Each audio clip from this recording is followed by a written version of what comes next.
Come with me as I show you the highs and the lows of my recent staycation at the JW Marriott Singapore South Beach Tower. I'll be showing you the room, the pool, and giving my honest assessment of whether this hotel is worth a stay. The JW Marriott Singapore is located in Singapore's Central Business District, just outside of Marina Bay, and is located in the South Beach Tower complex. As you can see, this is a great location and very easy to get to for business travellers. For those not arriving by car, you can get here by Singapore's MRT system, arriving at Promenade MRT station. This takes you into the South Beach Tower complex, which has a variety of restaurants and cafes. Not so much shopping, although you are attached to the CityLink Mall as well, so you can do that if you want to. At the end of this short walk, you will arrive at the entrance lobby to the JW Marriott Hotel. After check-in, we went up in the lifts, which were kind of funky and psychedelic, as you can see here. Our room was on the 8th floor, right at the end of the corridor. I've sped up this clip so that you don't get bored as I walk you to our room. Our room was 832, which is a corner room. Upon entering the door, we found a really long corridor, which seemed like a bit of a bad use of space, but I presume they had to do this due to the layout of the room. As you can see here, the corridor was disproportionately large relative to the size of the room. The room itself was of course not tiny, but not super large either. However, for a central business district hotel in Singapore, I'd say this was about average. The room was well appointed, neat, tidy, and certainly large enough for anything you could reasonably want to do here.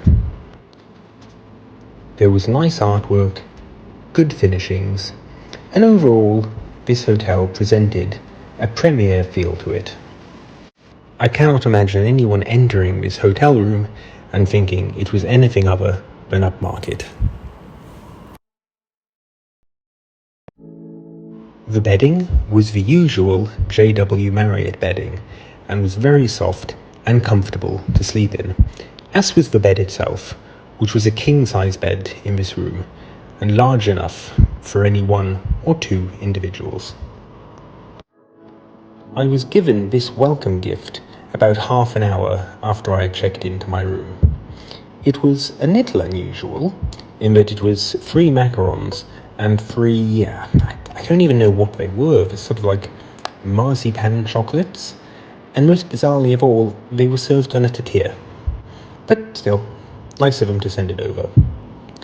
Next to both sides of the bed were USB-A charging sockets, a universal plug adapter, and a master power switch. It's great to see USB slots added here so that you can charge multiple devices at the same time, although it would be good if they also provided USB-C, as this is fast becoming the standard for charging around the world.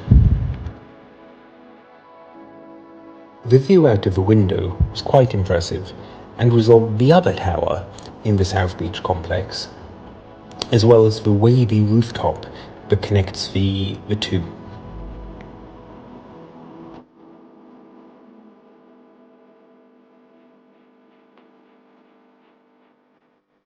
As you can see here, the complex is connected to a nearby mall via an over-road walkway, making it easy to get to.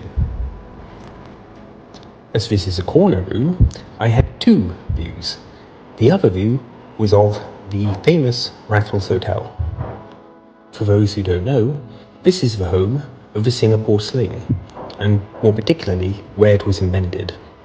Raffles Hotel is considerably grander, although appreciably more expensive than the JW Marriott.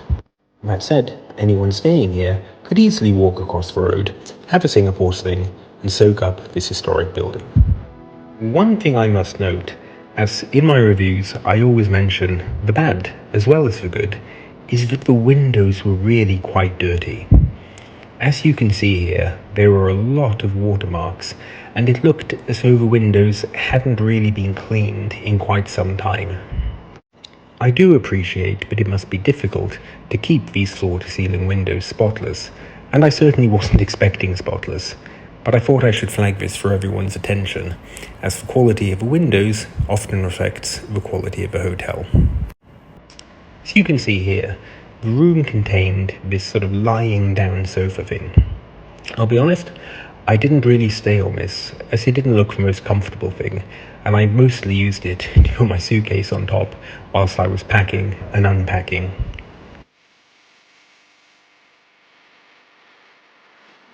To the side of the bed, 3 different holy books were provided: the Bible, the Book of Mormon, and what, to the best of my knowledge, is a Buddhist book.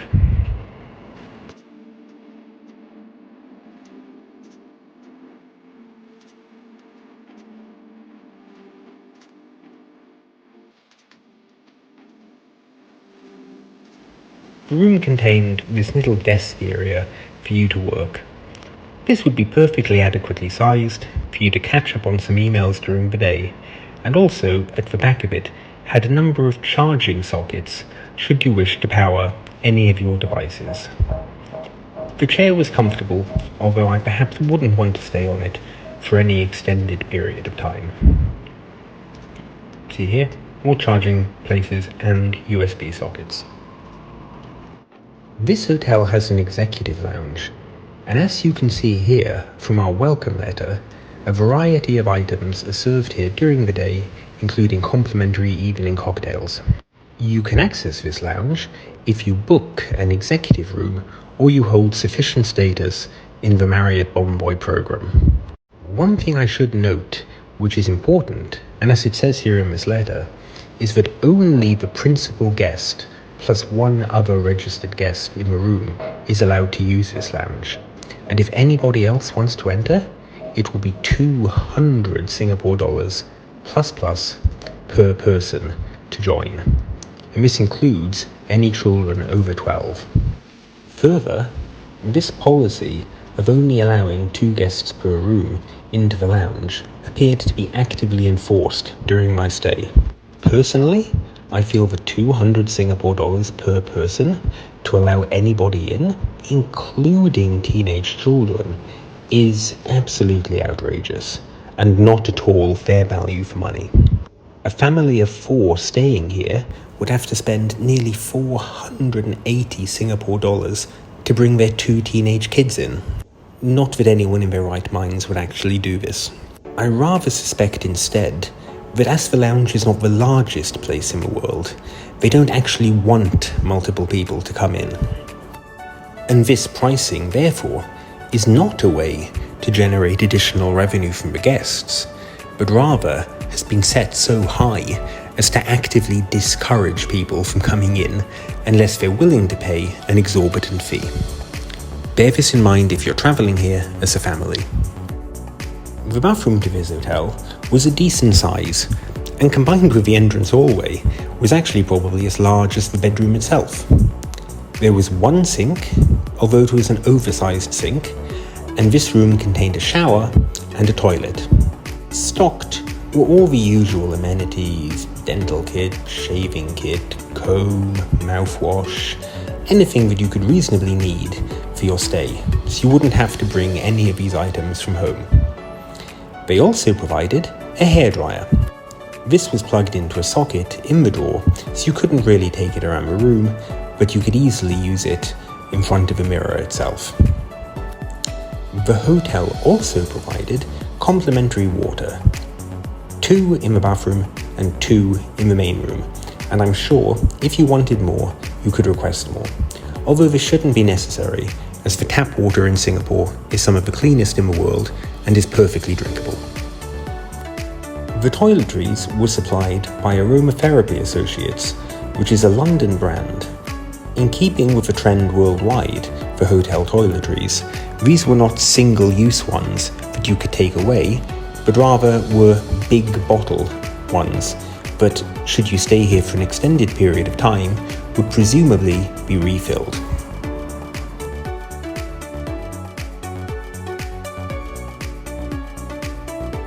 The shower was a combination rain shower with a detachable shower head as well, should you want to have something not so thorough.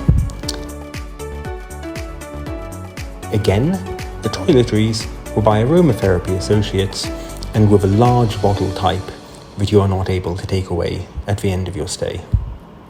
I do find this trend a bit of a shame, as I always used to like taking away hotel toiletries to remind me of my trip, but it's probably for the best in the long run.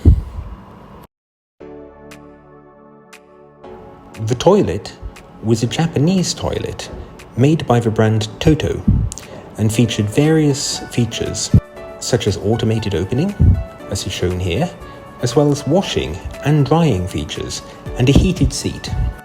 Not that a heated seat is really needed in Singapore, given it's a tropical climate, but it was nice to have all the same. This room featured an espresso coffee maker, which is always welcome to see in hotel rooms, and they provided 4 capsules. I've already used one in this image. 2 decaf and 2 regular. It would have been nice if more capsules, particularly the regular ones, had been provided, as only having 2 caffeinated capsules, if you have multiple people staying in the room, would be a little bit short. Minibar pricing, per usual, was horrendous.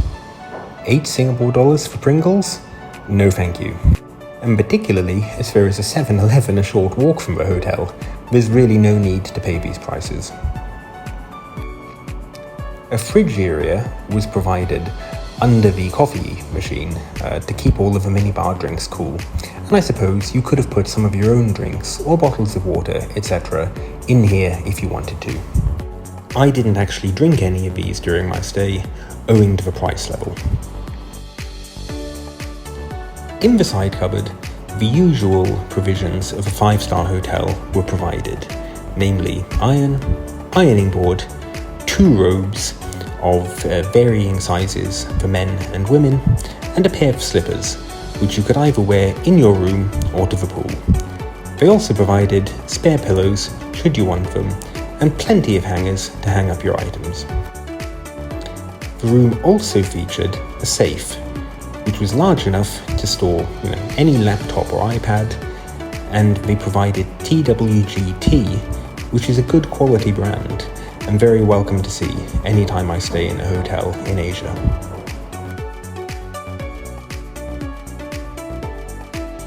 The pool in this hotel definitely has the wow factor. It's got a panoramic view of the Singapore skyline, including the Marina Bay Sands and downtown area. This area features on Instagram quite a lot, and I'm sure a lot of people like to come here and take a photo and then leave without spending too long here. It really is stunning to look out on here. I'm sure it would look even better at night, although I didn't personally come here during the evening. The pool was an infinity pool style pool, although it didn't hang over the edge of the building. As you can see here, there was quite a gap. Down below as well, looks out onto where the Formula 1 race in Singapore is frequently held.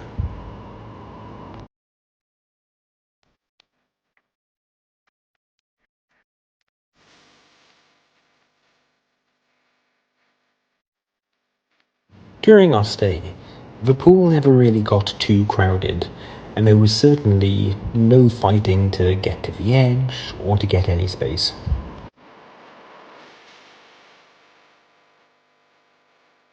As you can see here from the view, the stands are already being set up for Formula 1, and in a few short weeks, F1 cars will be racing along the roads you see here.